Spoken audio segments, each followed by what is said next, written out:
Good morning, everyone, and welcome. Today, we're going to explore the fascinating relationship between utility and demand.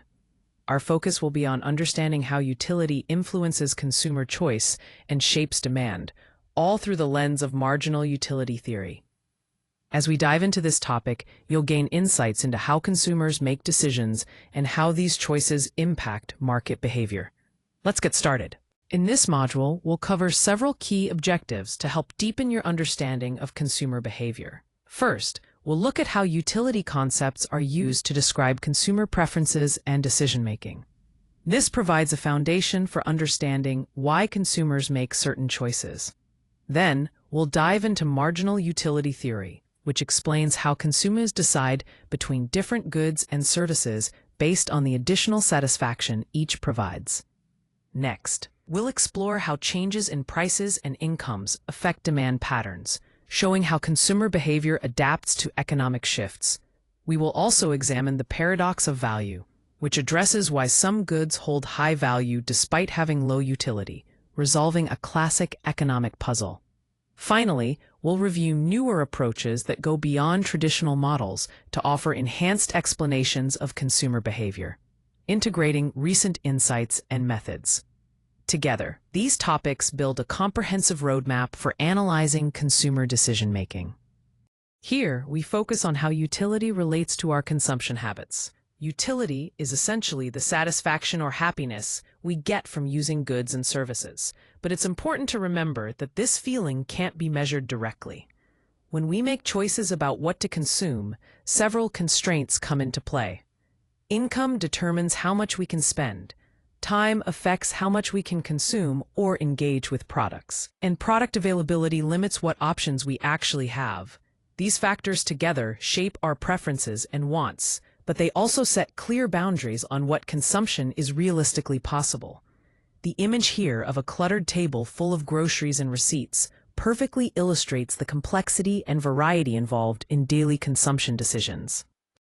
On this slide, we see a line graph that illustrates the relationship between total utility and marginal utility as quantity increases. Total utility represents the overall satisfaction or benefit a consumer gets from consuming a certain amount of a good, while marginal utility measures the additional satisfaction gained from consuming one more unit. As the quantity rises from 1 to 7 units, total utility increases, but the rate of increase slows down. This is because marginal utility is decreasing, starting high at 10 and eventually dropping to 0 at the 7th unit. This decline reflects the principle of diminishing marginal utility, where each extra unit adds less satisfaction than the previous one. Notice that after the 7th unit, marginal utility becomes negative, leading to a decline in total utility. This indicates that consuming beyond this point actually reduces overall satisfaction. In summary, the key takeaway here is how marginal utility decreases with each additional unit consumed, influencing total utility's growth and eventual decline. This concept plays a crucial role in understanding consumer behavior and decision-making. Here, we're looking at the principle of diminishing marginal utility. Simply put, it means that every additional unit of a product we consume offers less satisfaction than the one before it. For example, think about eating pizza. Your first slice might be delicious and satisfying, but by the time you reach that third or fourth slice, the enjoyment you get from each extra piece tends to decrease. The same goes for drinking coffee. The first cup might give you a nice boost, but a second or third cup doesn't feel quite as rewarding. This idea is crucial because it helps explain why consumers make certain choices and why demand changes as they consume more. Understanding this principle allows businesses and economists to predict consumer behavior more accurately. When it comes to maximizing satisfaction, consumers face a couple of key challenges. First, they have limited income, which means their budget restricts the total amount of goods they can buy.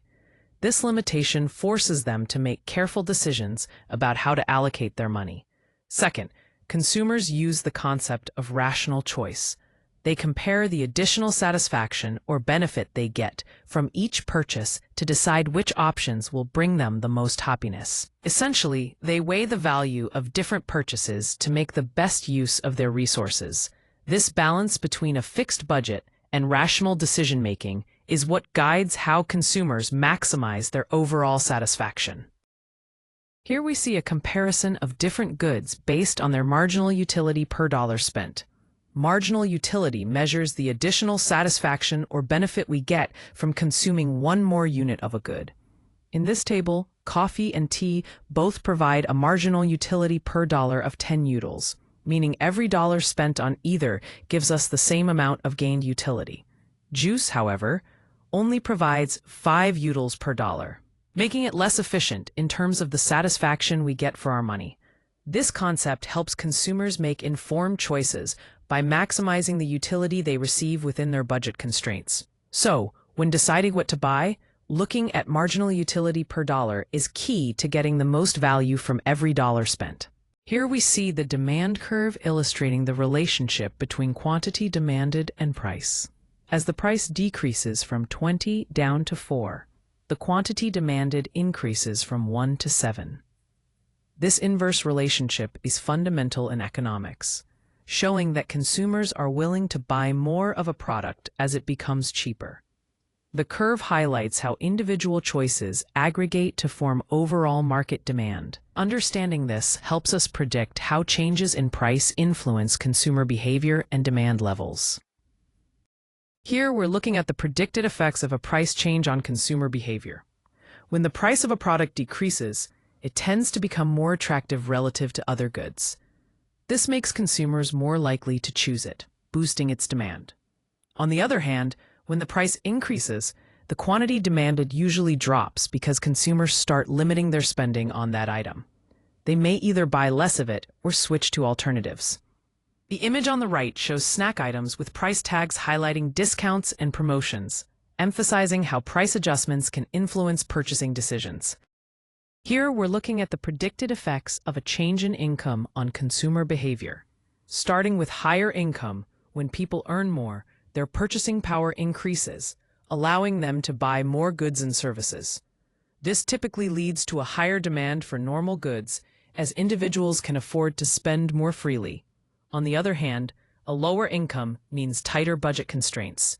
With less money available, consumers face tougher trade-offs and often have to reduce their consumption, cutting back on non-essential items.